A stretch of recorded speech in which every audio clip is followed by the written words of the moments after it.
This is a read aloud for Should the US and Canada Merge Upfront article. When Canadians travel, they often pin maple leaf flags to their backpacks so that they won't be mistaken for Americans.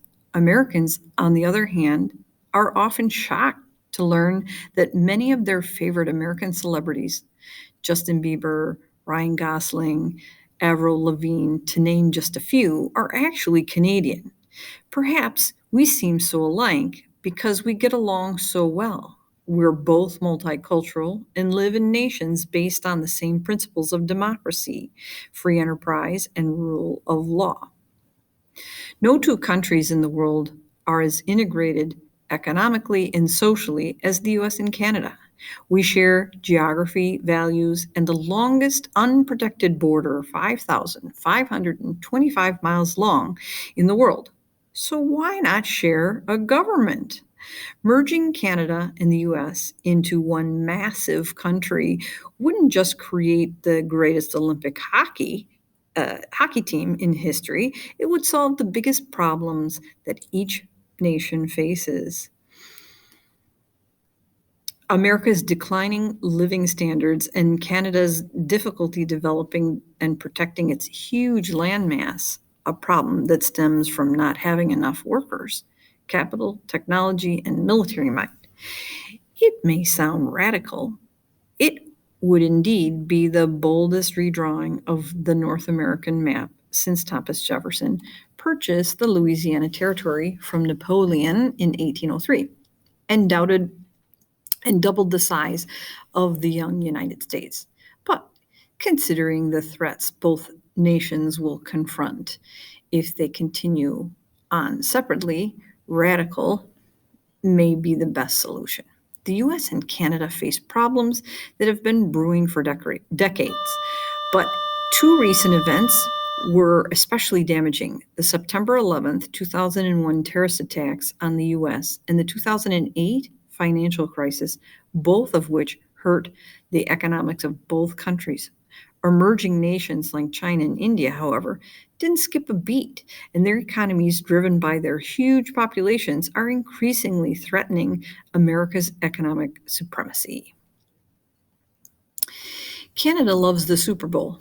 Nations in distress must behave like businesses and think outside the box. The best option for the US and Canada to survive the new economic reality would be to become one nation. It would be the merger of the century.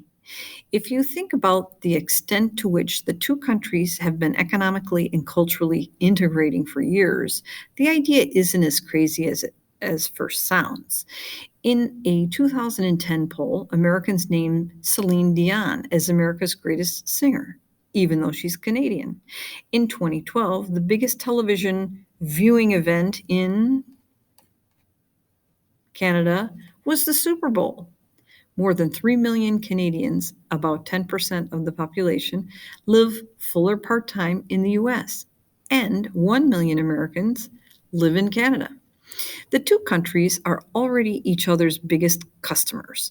In 2012, almost 74% of Canada's exports went to the US, and 19% of the US exports were sold to Canadians.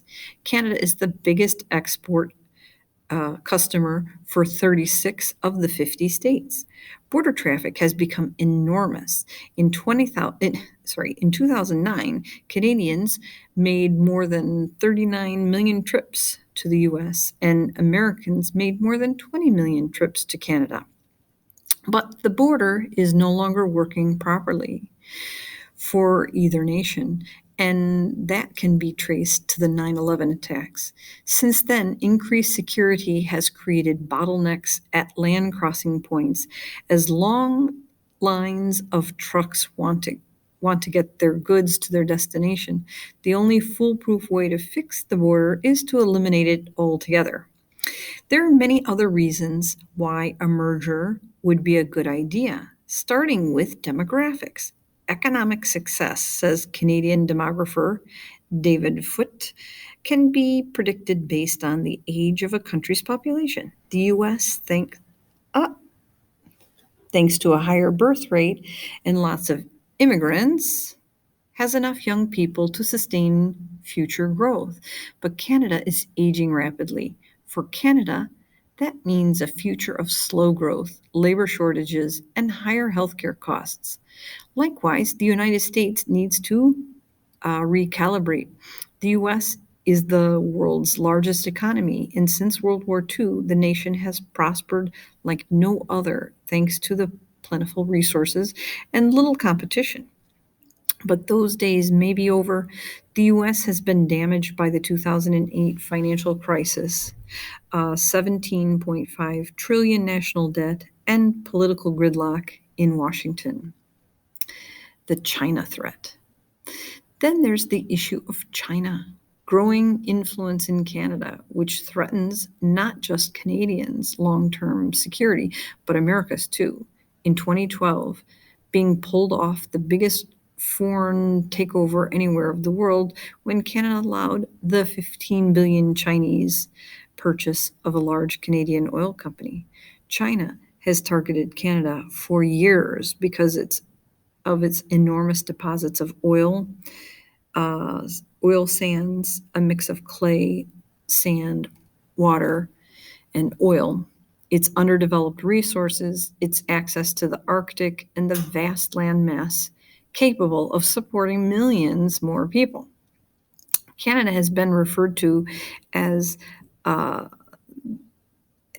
as the 51st state due to the reliance on the U.S. as a key export market, says Philip Colmar of Marco Research Board, a consulting firm in Montreal. However, it is becoming more accurate to regard Canada as another province of China. If China succeeds in capturing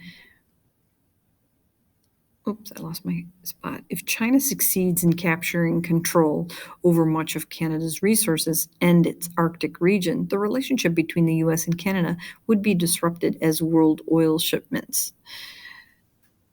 Meanwhile, Canada has very little military strength with which to discourage interference or patrol its vast borders. Canada's active military personnel totals 68,250, or roughly the seating capacity of Candlestick Park in San Francisco, where the 49ers played football until last year. So, how would becoming one nation solve the problems that the US and Canada face? The merged nation would be an energy and economic powerhouse. It would have a larger economy than the European Union and the economies of Japan, China, Germany, and France combined. It would control more oil, water, arable land, and resources than any other country and enjoy the protection of America's mighty military. Much of Canada is virtually empty, providing enormous development opportunities. The merged nation would be the world's energy superpower. Its oil and gas reserves would allow it to become permanently self sufficient in terms of energy. Canada's oil reserves are second only to Saudi Arabia's, and Canada also has vast untapped wind and hydropower potential. The benefits for agriculture would be huge and would offer a big competitive advantage in the increasingly populous world. Canada has 1% of the world's population and 20% of its water. In the US, however, many areas are suffering from prolonged drought. Some experts say America could double its land devoted to agriculture if more irrigation were available. The ultimate synergy would be connecting Canadian development potential and natural resources with American money and workers. Canada is the world's third largest producer of aluminum and second largest producer of uranium. It ranks fifth in diamonds and in the top five in nickel and salt. This is despite the fact that most of Canada has never been explored by humans. To truly tap its mineral wealth, Canada needs U.S. investment, expertise, and millions of workers. Those jobs would be welcomed by the U.S., since more than 9 million Americans are jobless and another 7 million have only temporary or part time jobs. The status quo is not an option. A partnership between two successful countries would be a logical strategy, joining their talented populations with capital and their technology to develop an untapped resource rich region the size of Australia. Represents one of the greatest business and geopolitical opportunities in history. The combination would be unbeatable.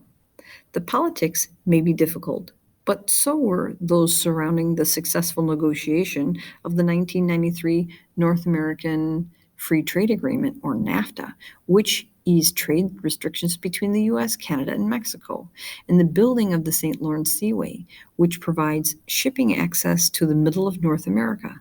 The first step would be a referendum in Canada and a vote in the US Congress to provide their support.